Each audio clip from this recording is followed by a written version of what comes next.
Summer holidays வந்தாச்சு, நம்ம GT ஹாலிடேஸும் வந்தாச்சு. GT holidays, south India's number 1 travel brand. உங்கள் லெஜண்ட் சரோனாவில் தங்க நகைகளுக்கு பவுனுக்கு ரூபாய் 2000 தள்ளுபடி. ஏப்ரல் 22 முதல் மே 4 வரை அக்ஷய திருதியை பொன்னாளில் வாழ்த்துகிறோம்.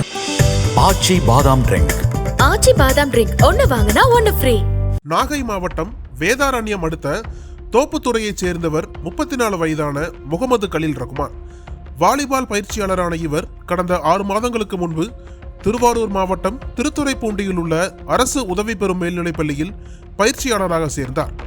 இந்த பள்ளியில் +2 தேர்வு எழுதியுள்ள 17 வயதான மாணவி ஒருவர் ரகுமானிடம் வாலிபால் பயிற்சி பெற்று வந்துள்ளார். அப்போது அந்த மாணவி விளையாடுவதை பார்த்த ரகுமான், உனக்கு நிறைய திறமைகள் இருக்கிறது, என்னிடம் முறைப்படி பயிற்சி பெற்றால் மாநில அளவில் விளையாட தயார் செய்கிறேன் என ஆசை வார்த்தைகளை கூறியுள்ளார்.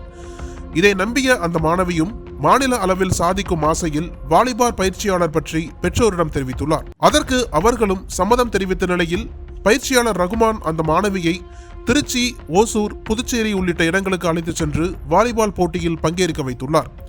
இந்த சூழலில் மாணவியை அடிக்கடி வெளியூர்களுக்கு அழைத்துச் செல்வதால் பெற்றோருக்கு அந்த பயிற்சியாளர் மீது சந்தேகம் எழுந்தது.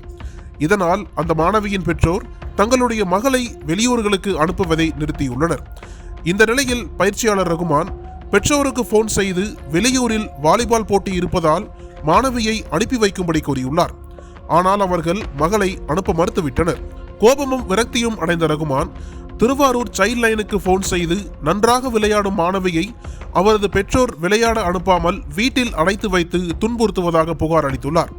அந்த புகாரின் பேரில் சைல்ட் லைன் அலுவலர்கள் சம்பந்தப்பட்ட மாணவி வீட்டிற்கு சென்று பெற்றோர் மற்றும் மாணவியிடம் தனித்தனியாக விசாரணை நடத்தினர்.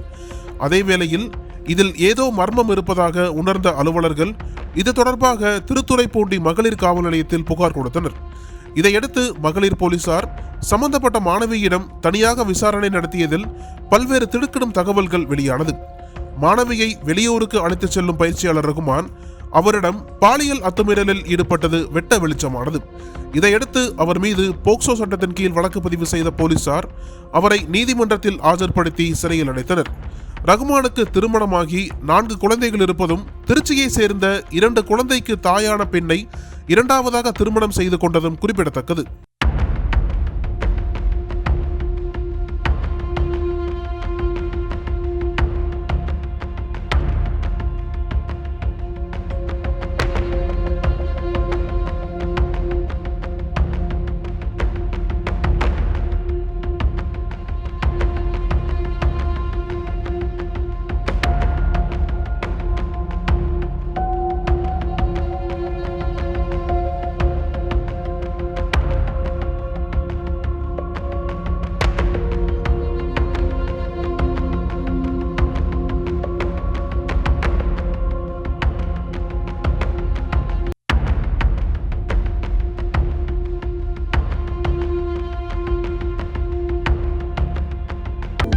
அனல் பறக்கும் செய்திகளை அப்டேட் செய்து கொள்ள நக்கீரன் களத்தை இப்பவே சப்ஸ்கிரைப் பண்ணுங்க.